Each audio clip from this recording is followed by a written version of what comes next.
2020 was bad. Thank you guys. Thank you. But no, 2020 was pretty bad. But on the bright side, gaming was an escape for a lot of us, including myself. So let's do 10 games I liked. That's the intro. Let's go. Okay, so a few disclaimers real quick. I have not played every single game of 2020. I haven't played Half-Life Alyx or The Last of Us 2 or even Ghost of Tsushima. I'm also not going to include Persona 5 Royal because even though it is definitely the definitive experience, it just didn't feel right to put it on this list because I had already put it on a top 10 list before. Also, no, Cyberpunk 2077 will not be on this list because while I've really enjoyed the little I've played, I've been softlocked 3 separate times now. So it's not going on this list. Positive time!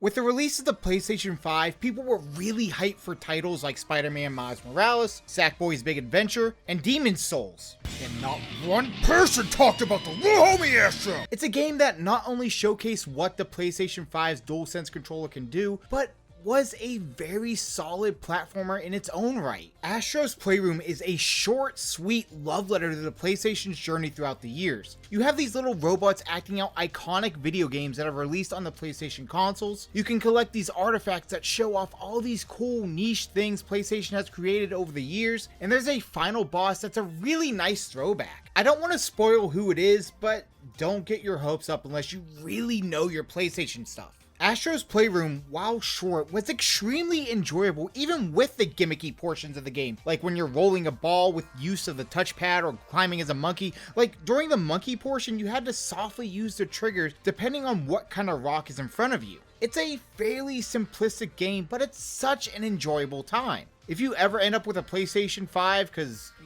yeah, they're kind of hard to come by, you need to give this game a chance. I hope they make more games with this little dude, because if not, I'll slay all that oppose the notion.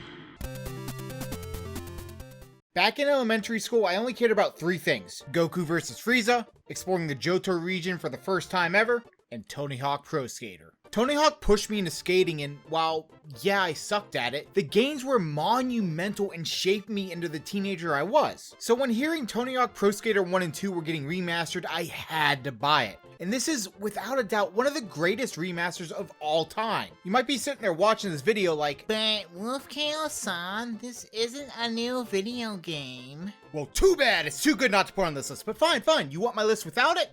I'll put Neo 2 at number 10. Tony Hawk's Pro Skater 1 and 2 is just so clean. The controls feel so fluid and responsive. It's one of the better feeling games I've played in recent memory. They added a few things to the single player experience to help spice things up, but I'm gonna be completely honest. It's freaking Tony Hawk Pro Skater 1 and 2, but better. That's literally all that needs to be said here. If you watched my content before, you know that I love rare games. They were the pinnacle of my childhood. From racing a Triceratops to flying around Freezy Peaks to dying in the minecart level countless times. But a franchise got revived this year. Battletoads came back. I get why some people feel mixed about this game, but honestly, I absolutely loved it. The writing was fun and didn't take itself too seriously. It actually got quite a few laughs out of me. I've seen the cutscenes be very hit and miss with people, but I personally enjoyed it. Well, I mean, obviously, or else Battletoads wouldn't even be on this list. The beat-em-up sections are incredible, some of the best out there. Your moveset for each character is unique and offers a ton of fun combos to pull off. Each character offers different movesets and attack speeds. I found myself constantly switching between all 3 characters throughout my playthrough. And like previous Battletoads games, they venture off into different genres of gaming. The bullet hell segments were by far my favorite of the game, but also the most repair-inducing segments. I don't know if that's even a word, but it counts now. Overall, I want to do a full review on this game, but I think you should give it a shot while I, work on the video. It's still out on Game Pass, so go check it out after this video, though, because YouTube likes that watch time, and it would help me out a lot. I'm not gonna lie, I actually completely forgot this game came out in 2020. That's how long this year dragged on. But anyway, Dragon Ball Z Kakarot is one of my favorite Dragon Ball games. I already did a whole video on why I hold it to that high of a regard, so I'm not gonna bore you all by going over why I love it so much because I did a video on it. So if you want to know my thoughts on the game, just check out my review of it. After you finish watching this video, though. They say timing is everything, and Animal Crossing came out at the absolute perfect time. Right when the world went to crap, we all could escape to the world of Animal Crossing. Now, I'll admit I haven't played as much as the months went by due to stress and playing 5 different games a week like a freaking lunatic, but there's no denying that it gave everyone peace and quiet that we were so desperately in need of. And heck, we still kinda need it right now. The ability to create your island however you'd like is something fans have been dreaming about for years. You start off with so very little in the beginning of the game, but the payoff is so worth it. You truly get that sense of progression each and every day in this world, whether you wait real time like a madman or, time travel like I do. Animal Crossing New Horizons cemented itself not only as one of the best Nintendo Switch titles, but as a game many people will hold close to their hearts, including me, because it helped us just cope with the chaos that was surrounding us. Also, Kit Kat is perfect, and anyone who thinks otherwise will be sent to the gulag. I'm a 90s kid at heart, so when I saw they were making a brand new Crash Bandicoot game, I ripped my shirt off and told my mailman to bring me Crash 4, it's about time! I haven't seen him in months now. Crash 4 is honestly one of my favorite platformers in recent years. Toys for Bob took the satisfying controls and physics of the Insane trilogy and improved upon them dramatically. You can play any level as Crash or Coco, but then you have alternate timeline characters that show up for specific levels. When you're Tana, you get this grappling hook to take out enemies and swing around the area, but by far, my favorite of these alternate timeline characters is Dingo Dial. Dude just rolls up with this big old vacuum and uses it to freaking glide around and throw TNT grates and just suck. Also, you don't even need to play as these characters if you don't want to. Once you do their intro levels, you can continue the rest of the game as either Crash or Coco and never have to, be Neo Cortex again. Crash 4 It's About Time feels like a natural progression and step forward for the franchise. With its cartoony and fun cutscenes to improving the platform jumping, this little circle right here is my best friend forever. BFF. I'm sorry, Saki, but it has to be done. This little circle, die for you. Many platformers have you use your character's shadows, but Crash 4's usage of this yellow dot is a lifesaver, especially for some of these harder platforming sections. I honestly thought it would take me out of the game, but I relied on it so hardcore. It's unreal. I love this thing. Oh, and the masks are really fun to use as well, with stopping time, spinning like Taz the Tasmanian Devil, going upside down and upside up, or however you want to say it, and making platforms come in and out of existence. They all fit naturally within a Crash Bandicoot game. I would advise not trying to 100% complete this game, cause it's gonna make you want to rip your hair out. But completing it normally was a joy. Now, if we could only get a new Spyro game. Guys, I gotta say, I never expected this game to rank so high on my list, but Bugsnax is my 4th favorite game of the year. It's so endearing, it feels retro, it's cute, it has some real moments, it somehow gets deep, they even have some body horror elements, it's weird. I'm not really gonna go into this too much because I'm gonna drop a video on Bugsnax next week because I feel like it deserves a full review. It truly caught me off guard, but yeah, I hope to see you guys in that video. I made this list on December 15th, picked out all my games, and then on December 17th, I streamed a game for the first time. Hades took me by surprise and I cannot get enough of it. I'm pretty mixed on roguelike games, but the combat and the story flow so naturally and perfectly complement one another. I found myself playing longer than intended every single time I started the game up. So the premise is you're a character named Zagreus, I like to call him Zaggy, and you're trying to escape the underworld. Just one little teensy tiny problem. Your dad is Hades, and he has taken every precaution to make sure that you die over and over and over and over and over and over. But unlike most games where you die and get frustrated because of, how many times you die, Hades gives you a sense of progression, even if you didn't make it as far as you did on your last run. There's over 21,000 voice lines in Hades. 21,000! There's over 21,000. Why did I Why did I do that? And they're used in specific instances. Like, all right, here's a couple of them. Like, say you're super close to one god, or if you died a certain way, or if you killed this certain boss this many times, or if you died to this boss a certain amount of times, or if you choose this god's boon over another god's boon. There's just so many possibilities. And that helps the game feel fresh no matter how many runs you've done. You always get that sense of progression, and it never gets stale. But the most addicting aspect of this game is the combat. My word. You start off with the sword on your first run, but the more keys you collect, the more weapons you can unlock. My personal favorite weapon is the shield, because I can throw it at everybody in a 5-mile radius and then also get to block certain attacks. It's dope, it's cool, I love it. Each run you're able to pick up boons from the gods. These add special abilities and attacks, like for instance, Dionysus is the god of wine and madness, so you can add a special ability where every time you dash, you leave an AoE of wine that causes enemies to take hangover damage, and you can even stack it. You can't snack upon it because it's damage and you shouldn't snack on that. No matter the run, there's always a chance you can get farther and farther until eventually you can escape the underworld. The replayability is incredible, and even if it sounds like a hard game, you can change it to God mode. The more a player dies in this mode, the higher resistance Zaggy has the next run. This allows the game to adjust accordingly to the player, and the best part? You lose absolutely nothing for going this route. Heck, you can even take it off whenever you feel like it. The accessibility and replayability for Hades is easily some of the best out there. I cannot recommend this game enough. Remember how I said earlier in this video that timing is everything and that Animal Crossing came out at the perfect time? Well, that that goes for the other game released on the same date.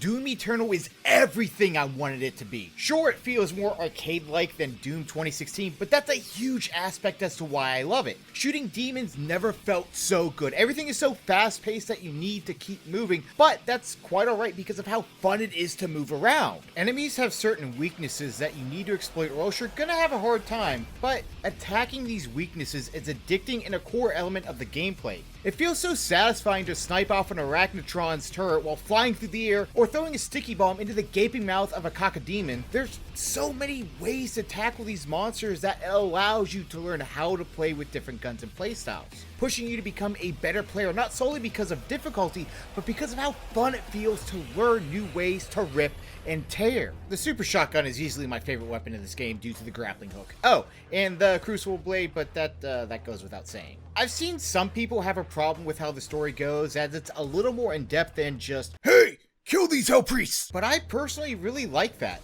It caught me off guard and had me more invested in the story than any other Doom game I can think of. Although it does pale in comparison to the Doom movie. That was a train wreck I couldn't stop watching. The soundtrack is incredible, but I feel like that goes without saying. Mick Gordon is a genius, and I'll continue to blast this soundtrack from my car until the end of time. Or, you know, if I die before the end of time. Whichever comes first. On a personal level, Doom Eternal helped me quite a bit when everything went to crap. There were so many days where I would just come home from work stressed as all heck, sit down in my chair and boot up Doom Eternal to let out all my frustrations. There's just something cathartic about tearing through demons in this game. I'm gonna be honest, guys, I think Doom Eternal may be my favorite Doom game of all time. I'd like to think that I'm an experienced gamer. I've played so many titles throughout the years, must-plays, hidden gems, indie titles, Newgrounds, Flash games, but there's a game I never got to play. One game that took until 2020 for me to finally experience. Final Fantasy VII is one of the most infamous games of all time. It's widely regarded as one of the greatest games and a monumental piece of gaming culture, but I've never played it. I know a little about the story, and sure, I could buy the game on the PlayStation Store right now, but when I saw that they were making a remake of Final Fantasy VII back in 2015, I realized something. I could experience the world of Final Fantasy VII in a way that not many people can, completely blind. And that's what I intend to do moving forward, but enough exposition, let's actually talk about the game. Final Fantasy VII Remake is only a portion of the original story. the Midgar section. But this game expands the universe of Final Fantasy VII by opening up the entire region. Characters feel fleshed out, and I came to care for every single one of them. Jessie is incredible and I love her. Charlie Sheen is cool too, and Wedge? I really like Wedge. Alright, I love that boy. I want to hug him and his cats. Of course, you have the main cast as well with Cloud, Barrett, Tifa, and Aerith. I was always told how Cloud is just a stone cold protagonist, but Cloud shows a softer side to his stoic personality in this game. The writing is great and the story is very compelling, and you feel like you're truly a part of the world. Combat, in my opinion, is one of the game's biggest strengths. Yes, I know it's not turn-based like the original release, but I thoroughly enjoyed how they created this weird hybrid mix where they included active time battle with action-based combat. It felt kinda weird at first, but the more I played, the easier it became. Finding your enemy's weak points and exploiting them is very rewarding. You can switch which character you want to control at any point during battle, and that can give you an advantage based on what enemies you're facing and who you choose to fight as. You can also choose moves or magic attacks other party members should use in combat, slowing down time a little bit while you select what option they need to do. And after you choose what option, you're put right back into the combat. It feels like you never miss a beat, and I absolutely love that. Final Fantasy Remake is all about the story, and it certainly feels like a personal one. You have to remember, this is my first experience with Final Fantasy VII, so everything is completely new to me, and I like it that way. I was able to experience this game unlike most others, for better and worse. Look, I understand why fans may not have liked what this story does, and I don't really see anything wrong with people feeling that way. However, I loved everything this game brought to the table, and I just want more. I'm still not going to play the original Final Fantasy VII yet because I really want to continue my blind playthrough. I'm also going to take a shot in the dark here real quick. I think the sequel is going to be even better than this one.